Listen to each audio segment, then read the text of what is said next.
tes ennemis attendront en vain.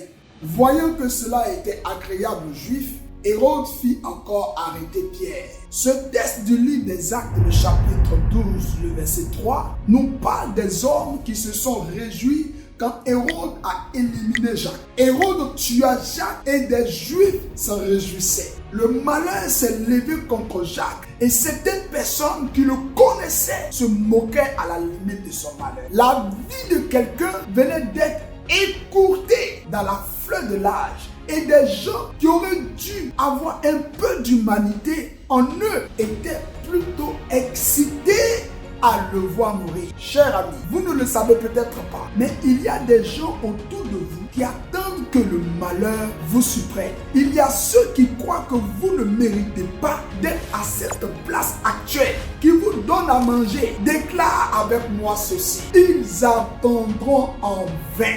Ils attendront en vain au nom de Jésus. Il y en a qui croient que vos portes devraient être fermées et que les bonnes nouvelles ne doivent pas y entrer. Déclare avec moi: ils attendront en vain au nom puissant de Jésus. Il y a des hommes qui vous haïssent actuellement parce que les mauvaises nouvelles qu'ils vous souhaitent ne se sont pas matérialisées. Il y a des gens qui se tiennent là, qui attendent ta chute, comme ces Juifs dans ce texte de Actes, le chapitre 12, le verset 3. Pendant que je prie pour toi, mais clique sur le bouton j'aime, donne-moi des likes s'il te plaît. Tout homme qui attend que de mauvaises nouvelles te parviennent pour qu'il puisse se réjouir, le ciel le décevra. Tout homme qui s'attend à ce que tu perdes ta place de destinée, aussi sûrement que le Seigneur dit, il attendra en vain. Je prends Dieu à témoin.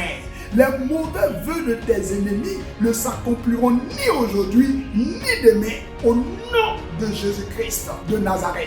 Les mauvais calculs de ceux qui ne vous aiment pas ne deviendront pas votre réalité. Pendant que ceux qui vous haïssent seront en train d'attendre votre malheur, Dieu les embarrassera en faisant de vous la tête et non la queue, au nom puissant de Jésus-Christ de Nazareth. Pendant que vos ennemis attendront votre chute, les portes de l'élévation s'ouvriront à vous, s'ouvriront à votre destinée. Dieu fera en sorte que tes ennemis eux-mêmes prennent la mauvaise place qu'ils t'ont souhaité au nom de Jésus-Christ de Nazareth. Je suis votre serviteur, le révérend Toxa Salom. Si ce message a touché ton cœur, n'hésite pas à aimer, à partager et surtout à t'abonner pour plus de contenu édifiant. Que Dieu vous bénisse. Shalom à vous.